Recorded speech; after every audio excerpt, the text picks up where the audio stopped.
ಒಂದು ಕರ್ನಾಟಕ ಸರ್ಕಾರದ ಕರುನಾಡು ಕಂಡ ನೆಚ್ಚಿನ ಮುಖ್ಯಮಂತ್ರಿಗಳಂತ ಸನ್ಮಾನ್ಯ ಸಿದ್ದರಾಮಯ್ಯ ಸಾಹೇಬರು ಹಾಗೂ ನೆಚ್ಚಿನ ಉಪಮುಖ್ಯಮಂತ್ರಿಗಳಂತ ಡಿ.ಕೆ. ಶಿವಕುಮಾರ್ ಸಾಹೇಬರು, ಈ ಭಾಗದ ಜನಪ್ರಿಯ ನಾಯಕರು, ನಮ್ಮ ನಿಮ್ಮೆಲ್ಲರ ನೆಚ್ಚಿನ ನಾಯಕರು, ಕರ್ನಾಟಕ ಸರ್ಕಾರದ ಜವಳಿ ಮತ್ತು ಕೃಷಿ ಉತ್ಪನ್ನ ಮಾರುಕಟ್ಟೆ ಸಮಿತಿಯ ಸಚಿವರಾದಂಥ ಸನ್ಮಾನ್ಯ ಶಿವಾನಂದ ಪಾಟೀಲ್ ಸಾಹೇಬರ ಆದಿಯಾಗಿ ಒಂದು ಶಕ್ತಿ ಯೋಜನೆಯ ಕಾರ್ಯಕ್ರಮ ಜರುಗಿ 2 ವರ್ಷ ಗತಿಸಿ ಹೋಯಿತು. ಈ ಒಂದು 2 ವರ್ಷದ ಒಂದು ಸಾಧನೆಯ ಕಾರ್ಯಕ್ರಮದ ಒಂದು ಮುಖ್ಯ ಅತಿಥಿಗಳಾಗಿ ಆಗಮಿಸಿದಂತ ಈ ಭಾಗದ ಜನಪ್ರಿಯ ಯುವ ಮುಖಂಡರು, ಆತ್ಮೀಯ ಸಹೋದರ ಅಂತ ಕಲ್ವಣ್ಣ ದೇಸಾಯಿ ಅವರೇ, ಹಾಗೂ ಗೌರವಾನ್ವಿತ ಪಟ್ಟಣ ಪಂಚಾಯಿತಿ ಅಧ್ಯಕ್ಷರಾದಂಥ ಚನ್ಮಣ್ಣ ಗಿಡಪ್ಗೋಳ್ ಅವರೇ, ಹಾಗೂ ಎಲ್ಲ ಗೌರವಾನ್ವಿತ ಪಟ್ಟಣ ಪಂಚಾಯಿತಿಯ ಸರ್ವ ಸದಸ್ಯರೇ, ಹಾಗೂ ನಮ್ಮ ಗ್ಯಾರಂಟಿ ಯೋಜನೆಯ ಸರ್ವ ಸದಸ್ಯರೇ, ಹಾಗೂ ಕೋಲಾರ ತಾಲೂಕಿನ ಎಲ್ಲ ಸಾರ್ವಜನಿಕ ಬಂಧುಗಳಿಗೂ ಹಾಗೂ ಪತ್ರಿಕಾ ಮಿತ್ರರಿಗೂ ಹಾಗೂ ಇಲಾಖೆಯ ಸಿಬ್ಬಂದಿ ವರ್ಗಕ್ಕೂ ಕೂಡ ಗ್ಯಾರಂಟಿ ಸಮಿತಿ ವತಿಯಿಂದ ಆರ್ಥಿಕ ಸ್ವಾಗತವನ್ನು ಕೊಡ್ತೇನೆ. ಇವತ್ತಿನ ದಿನ 500 ಕೋಟಿ ಮಹಿಳೆಯರು ಒಂದು ಪ್ರತಿ ಮಹಿಳೆಯರಿಗೆ ಒಂದು ಕರ್ನಾಟಕದ ಉದ್ದಕ್ಕೂ ಫ್ರೀಯಾಗಿ ಅಡ್ಡಾಡುವಂತಹ ಒಂದು ಯೋಜನೆ, ಶಕ್ತಿ ಯೋಜನೆ ಜಾರಿಗೆ ಬಂದು 2 ವರ್ಷ ಆಯಿತು. 2 ವರ್ಷ ಸಾಧಿಸಿರುವ ಒಂದು ಯೋಜನೆ, ಒಂದು 500 ಕೋಟಿ ಮಹಿಳೆಯರು ಈ ಬಸ್ನಲ್ಲಿ ಫ್ರೀಯಾಗಿ ಅಡ್ಡಾಡಿದ್ದಾರೆ. ಅದೊಂದು ಸಂಭ್ರಮಾಚರಣೆಯ ಒಂದು ಉದ್ದೇಶ.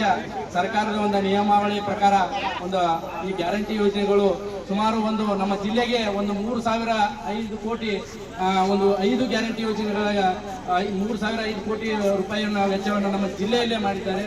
ಅದಕ್ಕೆ ಈ ಗ್ಯಾರಂಟಿ ಯೋಜನೆಗಳಿಂದ ನಮ್ಮ ಬಡವರ, ದೀನ ದಲಿತರ ಹಾಗೂ ನಿರ್ಗತಿಕರ ಒಂದು ಹಸನ ನನಸು ಮಾಡಿದಂಥ ಕೀರ್ತಿ ಯಾರಿಗಾದ್ರೂ ಸಲ್ಲಿಸಿದೆ ಸನ್ಮಾನ್ಯ ಸಿದ್ದರಾಮಯ್ಯ ಸಾಹೇಬರು, ಸನ್ಮಾನ್ಯ ಡಿ.ಕೆ. ಶಿವಕುಮಾರ್ ಸಾಹೇಬರು, ಸನ್ಮಾನ್ಯ ಶಿವಾನಂದ ಪಾಟೀಲ್ ಸಾಹೇಬರು ಅಂತ ಹೇಳಿ ಇಷ್ಟಪಡ್ತೀನಿ ಬಂಧುಗಳೇ. ಯಾಕಂದ್ರೆ ಇಂತಹ ಯೋಜನೆಯನ್ನ ಕಡುಬಡವರಿಗೆ ಕೊಟ್ಟಂತ ಒಂದು ಸರ್ಕಾರ ಯಾವುದಾದ್ರೂ ಅದು ಕಾಂಗ್ರೆಸ್ ಪಕ್ಷದ ಸರ್ಕಾರ, ಅದು ಕರ್ನಾಟಕ ಸರ್ಕಾರ ಅಂತ ಹೇಳಿ ಇಷ್ಟಪಡ್ತೀನಿ. ಸನ್ಮಾನ್ಯ ಸಿದ್ದರಾಮಯ್ಯ ಸಾಹೇಬರು ಎಷ್ಟು ಕೃತಜ್ಞತೆ ಸಲ್ಲಿಸಿದ್ರು ಸಾಕಾಗೇನಲ್ಲ. ಇನ್ನೂ ಹೆಚ್ಚಿನ ಒಂದು ಸಾಧನೆ ಈ ಸರ್ಕಾರಕ್ಕೆ ತಮ್ಮ ಎಲ್ಲ ಜನರ ಒಂದು ಸಹಾಯ ಹಸ್ತ ಹೀಗೆ ನಡೀತಾ ಇರಲಿ. ನಮ್ಮ ಗ್ಯಾರಂಟಿ ಯೋಜನೆಗಳು ಹಾಗೂ ಅಭಿವೃದ್ಧಿಗೆ ಸ್ವಾಗತ ನಮ್ಮ ಕೋಲಾರ ಪಟ್ಟಣ ಅಭಿವೃದ್ಧಿಗೆ ಸನ್ಮಾನ್ಯ ಶಿವಾನಂದ ಪಾಟೀಲ್ ಸಾಹೇಬರು ಅತಿ ಶ್ರಮ ವಹಿಸಿ ಅತಿ ಹಿಂದುಳಿದ ತಾಲೂಕಾಗಿತ್ತು, ಅದನ್ನು ಮುಂದುವರಿದ ತಾಲೂಕಾಗಿ ನಮ್ಮ ಶಿವಾನಂದ ಒಂದು ಇಚ್ಛಾಶಕ್ತಿಯಿಂದ ನಮ್ಮ ಬಸವಣ್ಣ ಬಾಗೇವಾಡಿ ಮತಕ್ಷೇತ್ರ ನೀರಾವರಿ ಇರ್ಬೋದು, ಶಿಕ್ಷಣ ಇರ್ಬೋದು, ಆಮೇಲೆ ಆರೋಗ್ಯ ಎಲ್ಲ ರೀತಿಯಿಂದ ಒಳ್ಳೆಯ ಒಂದು ಕಾಲೇಜ್ ವ್ಯವಸ್ಥೆಯನ್ನು ಕೊಟ್ಟಿದ್ದಾರೆ. ಶಿಕ್ಷಣ ವ್ಯವಸ್ಥೆ, ಆಮೇಲೆ ಹಾಸ್ಪಿಟಲ್ ಇದಾವೆ, ಒಳ್ಳೆಯ ರಸ್ತೆಗಳಿದ್ದಾವೆ. ನಮ್ಮ ಜಿಲ್ಲೆಯಲ್ಲೇ ಒಂದು ಅತ್ಯುತ್ತಮ ರಸ್ತೆ ಬಸವನಹಳ್ಳಿಯಲ್ಲಿ ಮಾತ್ರ ಇದೆ ಅಂತ ಹೇಳಕ್ಕೆ ಇಷ್ಟಪಡ್ತೀನಿ ಬಂಧುಗಳೇ. ಅಂತ ಒಂದು ಶಿವಾನಂದ ಪಾಟೀಲ್ ಸಾಹೇಬರ ಒಂದು ಬರಬೇಕಾಗಿತ್ತು. ಒಂದು CM ಅವರ ಕಾರ್ಯಕ್ರಮ ಇರೋದ್ರಿಂದ ಅವರು ಬರೋಕ್ಕಾಗಲಿಲ್ಲ. ಅದಕ್ಕೆ ನಾವು ಸ್ಥಳೀಯರೆಲ್ಲರೂ ಕೂತ್ಕೊಂಡು ಈ ವಿಜೃಂಭಣಾ ಆಚರಣೆಯನ್ನ ಮಾಡುತ್ತಿದ್ದೇವೆ. ಅದಕ್ಕೆ ತಾವೆಲ್ಲರೂ ಬಂದಿದ್ದಕ್ಕಾಗಿ ತಮ್ಮೆಲ್ಲರಿಗೂ ನಮ್ಮ ಗ್ಯಾರಂಟಿ ಸಮಿತಿ ವತಿಯಿಂದ ಸರ್ಕಾರದ ಪರವಾಗಿ ತಮ್ಮೆಲ್ಲರಿಗೆ ಮತ್ತೊಮ್ಮೆ ಕೃತಜ್ಞತೆಯನ್ನು ಸಲ್ಲಿಸ್ತೇನೆ. ಇಷ್ಟು ಹೇಳಿ ನನ್ನ 2 ಮಾತುಗಳನ್ನು ಮುಗಿಸ್ತೇನೆ. ಜೈ ಹಿಂದ್, ಜೈ ಕರ್ನಾಟಕ. ಗ್ರಾಮದ ಆರಾಧ್ಯ ದೇವರಾಗಿರ್ತಕ್ಕಂಥ ಶ್ರೀ ದಿಗಂಬರೇಶ್ವರನ ಮಂಡಲ ಸ್ಮರಿಸಿಕೊಂಡು ಇವತ್ತು ಬಹಳ ಸಂತೋಷದ ವಿಷಯ. ಯಾಕಂತಂದ್ರೆ ನಮ್ಮ ಕಾಂಗ್ರೆಸ್ ಪಕ್ಷದ 2 ವರ್ಷದ ಹಿಂದೆ ಏನು ಚುನಾವಣೆಯಲ್ಲಿ ಪ್ರಣಾಳಿಕೆಯಲ್ಲಿ ಒಂದು ಏನು ಆಶ್ವಾಸನೆಯನ್ನು ಕೊಟ್ಟಿದ್ರು, ಆ ಆಶ್ವಾಸನೆಯನ್ನ ಈಡೇರಿಸಿ ಇವತ್ತಿಗೆ ಶಕ್ತಿ ಯೋಜನೆಗೆ ಇವತ್ತಿಗೆ 5 ಕೋಟಿ ಜನ ಇವತ್ತು ಮಹಿಳೆಯರು ಇಡೀ ಕರ್ನಾಟಕದಲ್ಲಿ ಅಡ್ಡಾಡಿ ಒಂದು ಒಳ್ಳೆಯ ಮೆರಗನ್ನು ತಂದು ಕೊಟ್ಟಿದ್ದಾರೆ. ಅದಕ್ಕೆ ಕಾರಣೀಭೂತರು ಯಾರಾದ್ರೂ ಸನ್ಮಾನ್ಯ ಸಿದ್ದರಾಮಯ್ಯನವರು, ಡಿ.ಕೆ. ಶಿವಕುಮಾರ್ ಅವರು, ಕಾಂಗ್ರೆಸ್ ಪಕ್ಷ ಸರ್ಕಾರ ಅಂತಕ್ಕಂಥ ಮಾತನ್ನ ಇವತ್ತು ಬಹಳ ಹೆಮ್ಮೆಯಿಂದ ಹೇಳ್ಬೇಕಾಗಿತ್ತು. ಯಾಕಂತಂದ್ರೆ ಕಾಂಗ್ರೆಸ್ ಪಕ್ಷದ ಸರ್ಕಾರ ಅಂತಂದ್ರೆ ಬಡವರ ಪರ, ದೀನ ದಲಿತರ ಪರ, ಹಿಂದುಳಿದ ವರ್ಗ, ಅಲ್ಪಸಂಖ್ಯಾತರ ಎಲ್ಲ ಜನರ ಹಿತಾಸಕ್ತಿಯನ್ನು ಕಾಪಾಡಿಕೊಂಡು ಹೋಗುವಂತ ಏಕೈಕ ಪಕ್ಷ, ಅದು ಏಕೈಕ ನಾಯಕರು ಸಮ್ಮುಖದಲ್ಲಿ ಇರ್ತಕ್ಕಂಥ ನಾಯಕರು ಅಂತಂದ್ರೆ ಸನ್ಮಾನ್ಯ ಸಿದ್ದರಾಮಯ್ಯನವರು, ಡಿ.ಕೆ. ಶಿವಕುಮಾರ್, ಶಿವಾನಂದ ಪಾಟೀಲ್ ಸಾಹೇಬರು. ಇವತ್ತು ಅದರಲ್ಲೂ ವಿಶೇಷವಾಗಿ ಇವತ್ತು ನಮ್ಮ ಕರ್ನಾಟಕದ ಈ ಶಕ್ತಿ ಯೋಜನೆಗೆ ಒಂದು ಚಾಲನೆಯನ್ನು ಕೂಡ ಇಂಡಿ ಭಾಗದಲ್ಲಿ ಕೂಡ ಸನ್ಮಾನ್ಯ ಮುಖ್ಯಮಂತ್ರಿಗಳು, ಉಪಮುಖ್ಯಮಂತ್ರಿಗಳು ಎಲ್ಲ ಸಚಿವರನ್ನು ಒಳಗೊಂಡು ಇವತ್ತು ಆ ಕಾರ್ಯಕ್ರಮ ಕೂಡ ಯಶಸ್ವಿಯಾಗಿ ಜರುಗ್ತಾ ಇದೆ ಅಂತಂದ್ರೆ ಇದು ಬಹುತೇಕ ಬಹಳ ಹೆಮ್ಮೆಯ ವಿಷಯ ಅಂದ್ರೆ ತಪ್ಪಾಗ್ಲಿಲ್ಲ ಅಂತಕ್ಕಂಥ ಮಾತನ್ನು ಕೂಡ ಈ ಸಂದರ್ಭದಲ್ಲಿ ಹೇಳಿ, ಇವತ್ತು ಈ ಒಂದು ಕರ್ನಾಟಕದ ಪಂಚ ಗ್ಯಾರಂಟಿ ಯೋಜನೆಗೆ ಎಷ್ಟೋ ಟೀಕೆ ಟಿಪ್ಪಣಿಗಳು ಕೂಡ ಬಂದು ಇವತ್ತು.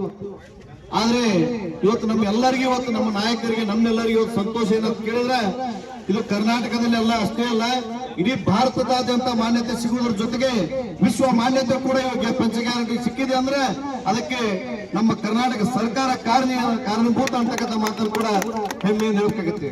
ಅದರಲ್ಲೂ ವಿಶೇಷವಾಗಿ ನಮ್ಮ ಕೋಲಾರದ ತಾಲೂಕಾ ಪಂಚ ಗ್ಯಾರಂಟಿ ಅಧ್ಯಕ್ಷರಾಗಿರ್ತಕ್ಕಂಥ ಆತ್ಮೀಯ ಸಹೋದರ ಗಣಾಚಾರ್ಯ ನಮ್ಮ ಗುರುಗಳು ಬಹಳ ಆಕ್ಟಿವ್ ಆಗಿ ಕೆಲಸ ಮಾಡ್ತಾರೆ.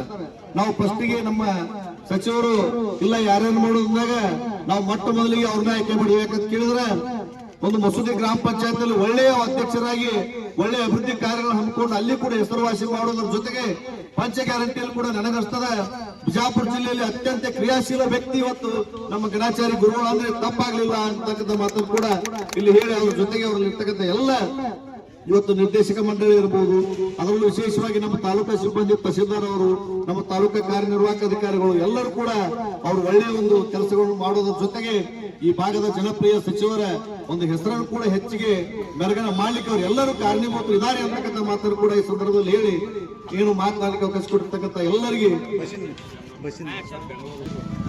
ಇವತ್ತು ಅದರಲ್ಲೂ ವಿಶೇಷವಾಗಿ ನಮ್ಮ ಕೋಲಾರ ತಾಲೂಕಾಗಿಂದ ಬೆಂಗಳೂರಿಗೆ ಒಂದು ಹೋಗಲಿಕ್ಕೆ ಬಸ್ಸಿನ ವ್ಯವಸ್ಥೆಯನ್ನು ಕೂಡ ಇವತ್ತು ಎಲ್ಲರೂ ಕೂಡ ಮಾಡಿದ್ದಾರೆ ಅಂದ್ರೆ ಬಹಳ ಸಂತೋಷದ ವಿಷಯ. ಯಾಕಂತಂದ್ರೆ ಇಡೀ ಬಿಜಾಪುರ ಜಿಲ್ಲೆಯಲ್ಲಿ ಅತ್ಯಂತ ಮುಂದುವರೆದಂತ ತಾಲೂಕು ನಮ್ಮ ಕೋಲಾರ ಮುಂಬರುವ ದಿನಗಳಲ್ಲಿ ಆಗ್ಲಿಕ್ಕೆ ಅದು ಸಾಧ್ಯ ಇವತ್ತು. ಆ ನಿಟ್ಟಿನಲ್ಲಿ ಕೂಡ ಒಂದು ಬಸ್ಸಿನ ವ್ಯವಸ್ಥೆಯನ್ನು ಕೂಡ ಮಾಡಿದರೆ ಅವರೆಲ್ಲರಿಗೂ ಕೂಡ ಅಭಿನಂದನೆ ಕೂಡ ಸಲ್ಲಿಸಿ ಏನು ಮಾತನಾಡಲಿಕ್ಕೆ ಅವಕಾಶ ಕೊಡ್ತಾರೆ ಎಲ್ಲರಿಗೂ ವಂದಿಸಿ ನಾನು ನಾಲ್ಕು ಮಾತ್ರ ಮುಗಿಸ್ತಾ ಇದ್ದೀನಿ. ಜೈ ಹಿಂದ್ ಜೈ ಕರ್ನಾಟಕ.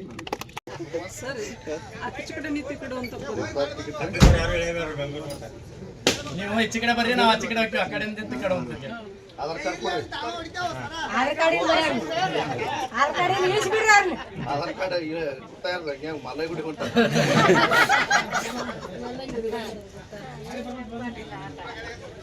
ಅಲ್ಲ ನೀವು ಹಂಗ ಕೂತಿರಿ, 3 ಮಂದಿ ಮಲೈನ್ ಮಂದಿನ ಕೂತಿರಿ